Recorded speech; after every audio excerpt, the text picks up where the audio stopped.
Dulu waktu saya masih di kampus, satu saat saya ketemu dengan beberapa orang mahasiswa sedang duduk di kantin santai, saya mampir ngobrol. Lalu saya tanya pada teman-teman itu udah semester berapa, mau lulus kapan. Lalu saya tanya nanti kalau udah lulus mau kemana gitu, mau ambil apa? Saya mau bisnis Pak gitu. Saya mau bisnis. Terus saya tanya balik, nggak berminat untuk masuk politik. Lalu wajahnya tuh berubah gitu. Terus saya tanya, nggak berminat masuk politik. Kayak heran gitu, maksud sih rektor tanya gitu, kok nggak berminat masuk politik gitu. Enggak Pak gitu, dan reaksinya tuh cepat sekali, enggak Pak gitu, enggak mau Pak politik. Terus saya kenapa nggak mau ikut politik? Wah politik tuh kotor Pak gitu. Enggak saya nggak mau politik kotor. Ya saya jawab balik, kalau bisnis bersih ya gitu. Dan terus dia bengong juga, bisnis bersih ya? Ya enggak juga ya Pak ya. Iya dong. Jadi saya bilang bersih atau kotor itu bukan sektor. Bersih atau tidak bersih itu bukan sektor. Jadi di sektor manapun ya bawa integritas. Jadi kemudian saya bilang jangan, ini adalah satu persepsi yang muncul kuat membuat kita seringkali membuat orang enggan masuk wilayah politik. Nah kalau enggan masuk wilayah politik, maka lalu siapa yang nanti beralih wilayah politik? Kita ini sering ketemu fenomena aneh. Kalau orang bermasalah masuk politik tidak bermasalah, tidak dipermasalahkan. Kalau orang tidak bermasalah masuk politik malah dipermasalahkan. Loh, kapan kita akan punya pasokan orang-orang baik berada di wilayah politik? Bila orang tak bermasalah masuk politik dipermasalahkan. Dan kita sering terjadi. Kalau ada, ini sekarang kan era pencalekan. Ini kalau ada orang dicalekkan itu banyak yang tanya, kenapa sih kok mau dicalekkan? Loh, lah kalau orang tidak bermasalah, orang punya idealisme, punya kapasitas intelektual, mau jadi caleg ya kita bersyukur dong. Kalau ada yang mau masuk politik, justru kalau orang-orang bermasalah masuk politik harus dipermasalahkan. Nah, hal-hal kecil seperti ini perlu ada ikhtiar serius untuk memutarbalikkan bahwa sektor manapun ada pilihan, pilihan bersih, pilihan tidak bersih, baik di dunia bisnis maupun di dunia politik, baik di dunia civil society. Itu adalah pilihan yang bisa diambil, tapi mempersepsikan bahwa hanya satu sektor.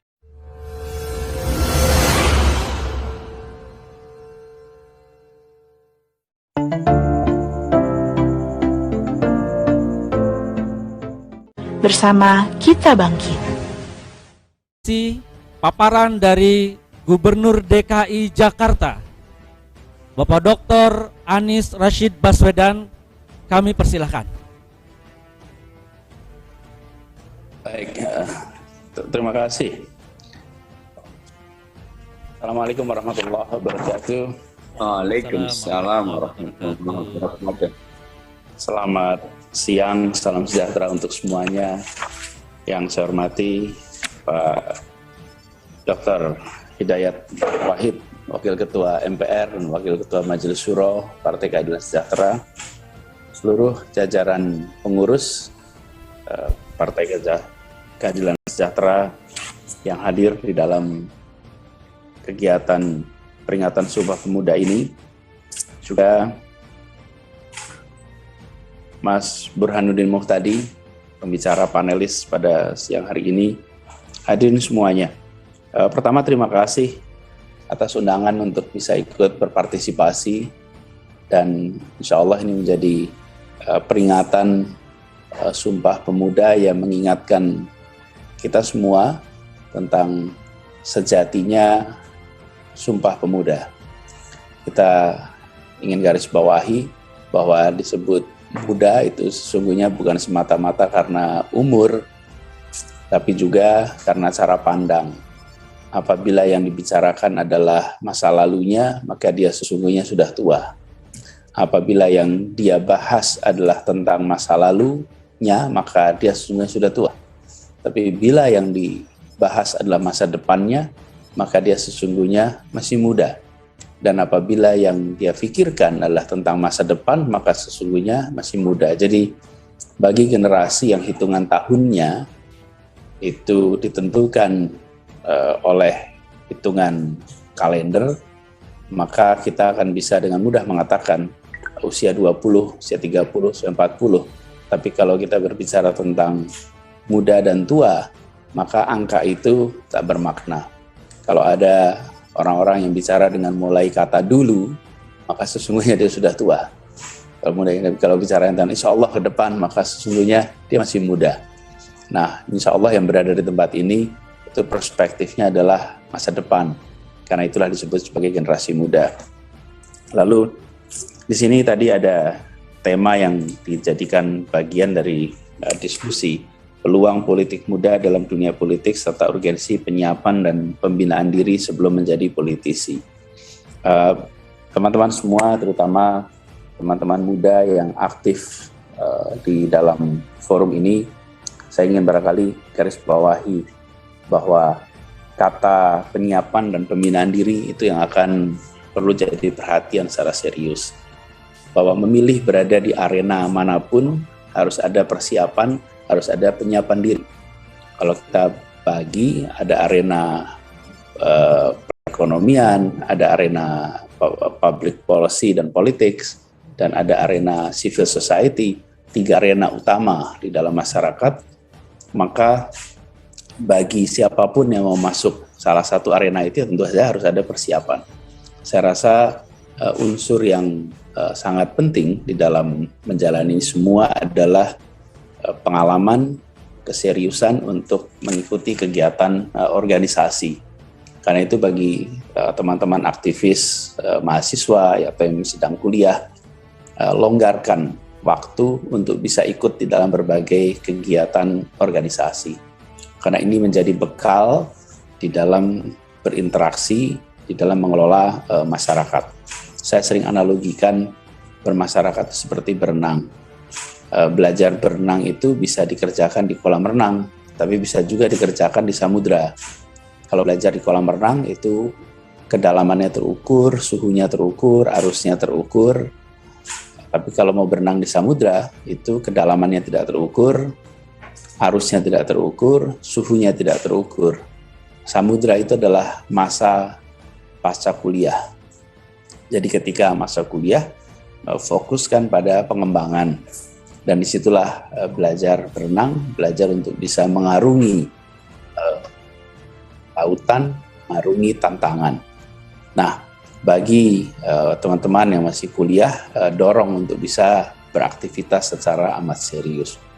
Kemudian yang kedua, yang tidak kalah penting adalah pengembangan kapasitas atas persoalan-persoalan atas intelektual, pemahaman atas masalah di masyarakat, pemahaman atas solusi-solusi yang bisa ditawarkan, sehingga ketika berinteraksi dengan problem, maka punya framework, punya kapasitas untuk melakukan analisa, melakukan pembedahan, kemudian menurunkan dalam bentuk langkah-langkah solusi.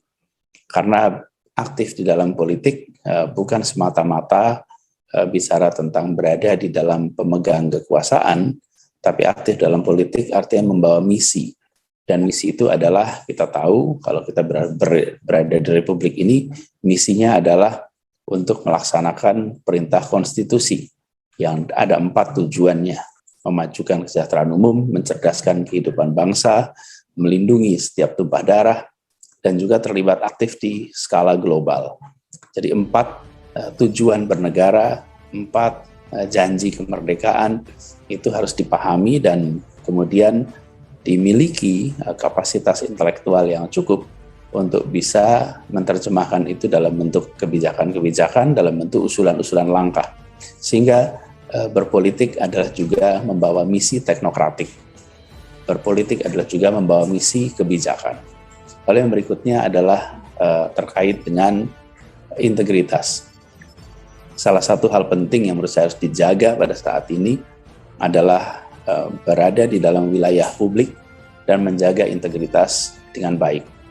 Karena tantangan cukup besar, dan Indonesia hari ini kita masih berada di dalam fase di mana demokrasi, kemudian pengambilan keputusan itu masih amat erat, amat dekat dengan potensi governance yang belum sempurna.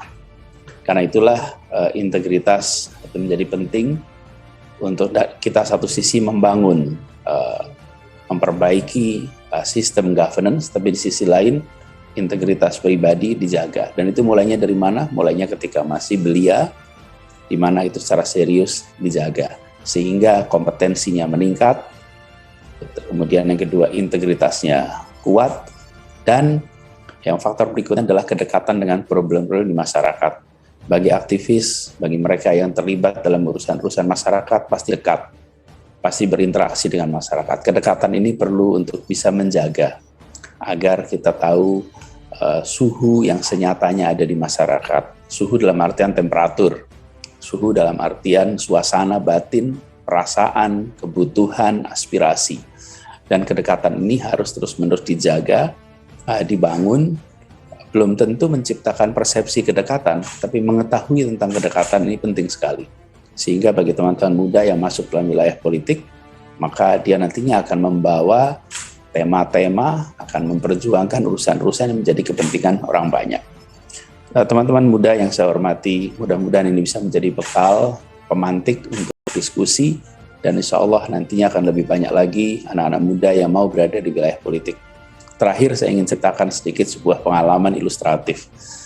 Dulu waktu saya masih di kampus, suatu saat saya ketemu dengan beberapa orang mahasiswa, sedang duduk di kantin, santai, saya mampir, ngobrol. Lalu saya tanya pada teman-teman itu udah semester berapa, mau lulus kapan. Lalu saya tanya, nanti kalau udah lulus mau kemana gitu, mau ambil apa, saya mau bisnis Pak gitu. Saya mau bisnis. Terus saya tanya balik, nggak berminat untuk masuk politik. Lalu wajahnya tuh berubah gitu, terus saya tanya, nggak berminat masuk politik. Kayak heran gitu, maksud sih rektor tanya gitu, kok nggak berminat masuk politik gitu. Enggak Pak gitu, dan reaksinya tuh cepat sekali, enggak Pak gitu, enggak mau Pak politik. Terus saya kenapa nggak mau ikut politik? Wah politik tuh kotor Pak gitu. Enggak, saya nggak mau politik kotor. Ya saya jawab balik, kalau bisnis bersih ya gitu. Dan terus dia bengong juga, bisnis bersih ya? Ya enggak juga ya Pak ya. Iya dong. Jadi saya bilang bersih atau kotor itu bukan sektor. Bersih atau tidak bersih itu bukan sektor. Jadi di sektor manapun ya bawa integritas. Jadi kemudian saya bilang jangan, ini adalah satu persepsi yang muncul kuat membuat kita seringkali membuat orang enggan masuk wilayah politik. Nah kalau enggan masuk wilayah politik, maka lalu siapa yang nanti wilayah politik? Kita ini sering ketemu fenomena aneh. Kalau orang bermasalah masuk politik tidak bermasalah, tidak dipermasalahkan. Kalau orang tidak bermasalah masuk politik malah dipermasalahkan. Kapan kita akan punya pasokan orang-orang baik berada di wilayah politik? Bila orang tak bermasalah masuk politik dipermasalahkan. Dan kita sering terjadi. Kalau ada, ini sekarang kan era pencalekan. Ini kalau ada orang dicalekan itu banyak yang tanya, kenapa sih kok mau dicalekan? Loh, lah kalau orang tidak bermasalah, orang punya idealisme, punya kapasitas intelektual, mau jadi caleg, ya kita bersyukur dong kalau ada yang mau masuk politik. Justru kalau orang-orang bermasalah masuk politik harus dipermasalahkan. Nah, hal-hal kecil seperti ini perlu ada ikhtiar serius untuk memutarbalikkan bahwa sektor manapun ada pilihan, pilihan bersih, pilihan tidak bersih, baik di dunia bisnis maupun di dunia politik, baik di dunia civil society. Itu adalah pilihan yang bisa diambil. Tapi mempersepsikan bahwa hanya satu sektor yang tidak bersih, saya rasa itu bukan sesuatu yang tepat. Mudah-mudahan di kegiatan ini akan lebih banyak lagi orang-orang baik, orang-orang tak bermasalah yang mau masuk ke dalam wilayah politik. Insya Allah politik kita menjadi lebih baik, lebih sehat. Demikian hal singkat, sederhana yang bisa saya sampaikan. Bila ada kurangnya mohon dimaafkan. Assalamualaikum warahmatullahi wabarakatuh. Waalaikumsalam.